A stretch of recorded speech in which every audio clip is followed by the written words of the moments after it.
ઘણીવાર એવું બને છે કે જીવનના સૌથી મોટા સવાલોના જવાબ સાવ નાની અમથી જગ્યાએ છુપાયેલા હોય છે. સદીઓ જૂના દોહા, ફક્ત બે લીટીઓ, પણ એમાં આજના જમાના માટે એટલું ગજબનું જ્ઞાન છે ને કે વાત ન પૂછો. તો ચાલો આજે સાથે મળીને શાણપણમાં આ ખજાનાને ખોલી. આજે આપણી જિંદગી કેવી છે?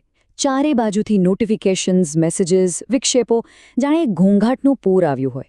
આવા સમયમાં ધ્યાન ટકાવી રાખવું એ તો લગભગ અશક્ય જેવું લાગે નહીં? તો સવાલ એ છે કે શું સદીઓ જૂની આ બે લીટીની વાતો આજના આ ડિજિટલ વાવાઝોડામાં આપણને સ્થિર રહેવાનો કોઈ રસ્તો બતાવી શકે? મને લાગે છે કે એનો જવાબ જાણીને આપણને બધાને નવાઈ લાગશે. તો ચાલો આ સફરની શરૂઆત કરીએ. અને આ સફર બહારની દુનિયાની નથી, પણ આપણી પોતાની અંદરની દુનિયાની છે. અહીં આપણે એ સમજવાની કોશિશ કરીશું કે જે બહારથી દેખાય છે અને જે ખરેખર અંદર હોય છે એ બે વચ્ચે કેટલો મોટો ફરક હોઈ શકે છે. તો ચાલો સૌથી પહેલાં દોહાથી શરૂ કરીએ. અહીં એક એવા વ્યક્તિની વાત છે જે દેખીતી રીતે તો કોઈ ધાર્મિક ક્રિયામાં પૂરી શ્રદ્ધાથી લીન દેખાય છે, પણ સવાલ એ છે કે શું એ વ્યક્તિ ખરેખર ત્યાં હાજર છે? એનું શરીર જે કરી રહ્યું છે, શું એનું મન પણ એ જ કરી રહ્યું છે? અને આ વાત એટલી બધી સાચી છે ને, કારણ કે આપણે બધાએ ક્યારેક ને ક્યારેક આ અનુભવ્યું જ છે. હાથમાં માળા ફરી રહી છે, મોઢામાંથી ભગવાનનું નામ લેવાઈ રહ્યું છે, પણ મન, અરે એ તો ક્યાંયનું ક્યાંય 10 દિશાઓમાં ભટકી રહ્યું છે. આજના જમાનાની ભાષામાં કહીએ તો આ બિલકુલ એવું છે કે જાણે કોઈ એક જરૂરી કામ કરવા બેઠા હોઈએ અને કમ્પ્યુટરમાં એક સાથે 15 ટેબ્સ ખુલ્લી હોય.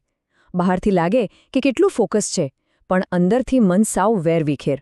દોહો એકદમ સ્પષ્ટ કહે છે, આ સાચી ભક્તિ કે સાચું ધ્યાન નથી જ નથી. અને વાત અહીં જ અટકતી નથી. આ વિચારને હજુ વધુ ઊંડાણમાં લઈ જવામાં આવ્યો છે. ચાલો આગળ જોઈએ. આ બીજો દોહો આપણને સમજાવે છે કે સાચો પ્રયત્ન કોને કહેવાય. તો આનો મતલબ શું થયો? સીધી વાત છે. વર્ષોના વર્ષો સુધી ખાલી હાથથી માળા ફેરવ્યા કરવાથી મનની ગંદકી સાફ નથી થતી. સાચું પરિવર્તન તો ત્યારે જ આવે જ્યારે હાથની માળાને બાજુ પર મૂકીને મનની માળા ફેરવવામાં આવે. એટલે કે પોતાના વિચારો પર, પોતાની ચિંતાઓ પર કામ કરવામાં આવે. ખાલી ક્રિયા મહત્વની નથી, એ ક્રિયા પાછળનો ઈરાદો, એની પાછળની એકાગ્રતા, એ બધું જ છે. આ તફાવત એકદમ સ્પષ્ટ છે. એક બાજુ છે હાથની માળા, જે ખાલી એક યાંત્રિક ક્રિયા છે, એક દેખાડો છે, જેનું કોઈ પરિણામ નથી. અને બીજી બાજુ છે મનની માળા, જે એક આંતરિક, સભાન પ્રયત્ન છે, અને એ જ ખરેખર જીવનમાં પરિવર્તન લાવી શકે છે. એટલે કે સાચી પ્રગતિ એ કોઈ બહારની રમત નથી, એ તો અંદરની રમત છે. ઓકે, તો સમસ્યા તો સ્પષ્ટ થઈ ગઈ. આપણે જે પ્રયત્નો કહીએ છીએ એ ઘણીવાર ઉપર છલ્લા હોય છે. તો પછી એનો ઉપાય શું? હવે આપણે એવા બે શક્તિશાળી સિદ્ધાંતોને સમજીશું જે આપણને કોઈ પણ કામમાં નિપુણતા તરફ લઈ જાય છે. પહેલું ઊંડું ધ્યાન અને બીજું અતૂટ ધીરજ. હવે જે વાત આવે છે ને એ ખરેખર જ્ઞાનનો એક મોતી છે. આ દોહો આપણને શીખવે છે કે કોઈ પણ લક્ષ્ય સુધી પહોંચવા માટે એક સમયે ફક્ત એક જ વસ્તુ પર ધ્યાન આપવું કેટલું બધું જરૂરી છે. આજે જેને આપણે ફેન્સી ભાષામાં ડીપ વર્ક કે સિંગલ ટાસ્કિંગ કહીએ છીએ, એ જ વાત સદીઓ પહેલાં કહી દેવાઈ હતી. અને આના માટે જે ઉદાહરણ આપ્યું છે એ કેટલું અદ્ભુત છે. વિચારો કે એક મોટું વૃક્ષ છે. જો એના મૂળમાં પાણી સિંચવામાં આવે તો આખું વૃક્ષ આપોઆપ લીલુંછમ થઈ જાય છે. કોઈને એના પાંદડા કે ડાળીઓને અલગ અલગ પાણી આપવાની જરૂર નથી પડતી. બસ આપણા જીવનનું પણ એવું છે. જો આપણે સૌથી મુખ્ય, સૌથી મહત્વના એક કામ પર ધ્યાન આપીએ ને, તો બાકીની બધી નાની મોટી બાબતો આપોઆપ ગોઠવાઈ જાય છે. પણ જો આપણી શક્તિ 10 અલગ અલગ જગ્યાએ વેડફાઈ જાય તો અંતે હાથમાં કશું જ નથી આવતું.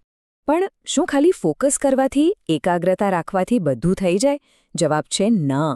એની સાથે એક બીજો ગુણ હોવો ખૂબ જ જરૂરી છે. અને આ દોહો આપણને એ જ શીખવે છે. ધીરજ, પેશન્સ એ એકાગ્રતાની સાચી જોડીદાર છે. આ બંને ભેગા ન થાય ત્યાં સુધી સફળતાની ફસલ ઉગતી નથી. તો પછી કોઈ પણ વસ્તુનો વિકાસ થાય છે કેવી રીતે? આખી પ્રક્રિયાને આ 3 સરળ પગલાંમાં સમજી શકાય છે. સ્ટેપ 1, ધીરજ રાખીને સતત મહેનત કરતા રહો, જાણે મૂળને પાણી આપતા હોઈએ. સ્ટેપ 2, પ્રક્રિયા પર વિશ્વાસ રાખો, એને થોડો સમય આપો. અને સ્ટેપ 3, યોગ્ય સમયે પરિણામ તમારી સામે હશે. જેમ બાળી ભલે આખો દિવસ ઝાડને 100 ઘડા પાણી પીવડાવે, પણ ફળ તો જ્યારે એની ઋતુ આવશે ત્યારે જ લાગશે. ઉતાવળ કરવાથી કશું જ નથી મળતું. સારું, તો અત્યાર સુધી આપણે આપણા કામ, આપણા પ્રયત્નો, આપણી મહેનત વિશે વાત કરી. પણ હવે આ સફર એક નવા, વધુ ઊંડા વળાંક પર આવી રહી છે. આપણા ચારિત્ર્યનું શું? આપણા સ્વભાવનું શું? અને હવે શરૂ થાય છે આપણી આ આંતરિક યાત્રાનો અંતિમ અને કદાચ સૌથી મહત્વનો ભાગ. અહીં આપણું ધ્યાન રહેશે આત્મનિરીક્ષણ અને નમ્રતા પર. એવા ગુણો જે આપણને આપણા સાચા સ્વની નજીક લઈ જાય છે. આ દોહો એક શોધની વાત કરે છે. એક એવી વ્યક્તિની જે દુનિયામાં કોઈ ખરાબ માણસને શોધવા નીકળી છે. સાચું કહું તો બીજામાં ખામીઓ શોધવાની આ વૃત્તિ આપણા બધામાં થોડી ઘણી તો હોય જ છે. પણ જુઓ કે આ શોધનું પરિણામ કેટલું ચોંકાવનારું આવે છે. અને અહીં આવે છે એ શક્તિશાળી ક્ષણ. આખી દુનિયામાં ફર્યા પણ કોઈ ખરાબ નહીં મળ્યું. પણ જેવી નજર પોતાની અંદર ગઈ, પોતાના મનમાં ડોક્યું કર્યું, ત્યારે ખબર પડી કે અરે મારાથી ખરાબ તો બીજું કોઈ છે જ નહીં. આખી દુનિયાની ખામીઓ શોધવા કરતાં પોતાની અંદરની એક ખામી શોધી લેવી વધુ જરૂરી છે. બીજા પર આંગળી ચિંતા પહેલાં અરીસો જોવાની વાત. આ બે લીટીઓ કેટલી સચોટ રીતે કહી જાય છે. અને હવે આવીએ આજના આપણા અંતિમ દોહા પર. આ દોહો મહાનતા એટલે કે ગ્રેટનેસની આપણી જે સામાન્ય સમજ છે એને જ સવાલ પૂછે છે. અને એના માટે ખજૂરના ઝાડનું એકદમ પરફેક્ટ ઉદાહરણ આપે છે. તો સાચી મહાનતા છે શું? શું કોઈનું પદ મોટું હોય એને મહાન કહેવાય? આ દોહો કહે છે બિલકુલ નહીં. ખજૂરનું ઝાડ ભલે આકાશ સાથે વાતો કરતું હોય, પણ એ કોઈ થાકેલા મુસાફરને છાંયડો નથી આપી શકતું. એના ફળ પણ એટલા ઊંચા હોય છે કે કોઈના હાથમાં નથી આવતા. તો પછી એની ઊંચાઈ શું કામની? ખરી મહાનતા તો બીજાને ઉપયોગી થવામાં છે. કોઈનું અસ્તિત્વ બીજાના જીવનમાં કેટલું કામ આવે છે એના પરથી એની મહાનતા નક્કી થાય છે.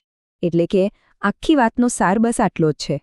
મહાનતા એ નથી કે કોઈ કેટલું ઊંચું છે, પણ એ છે કે પોતાની આસપાસના લોકોને કેટલા ઊંચા ઉઠાવવામાં મદદ કરે છે.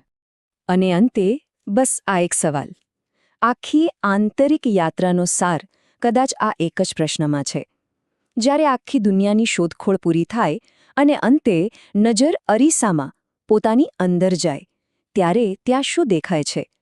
આ એક એવો સવાલ છે જેનો જવાબ દરેકે પોતાની અંદર જ શોધવાનો છે.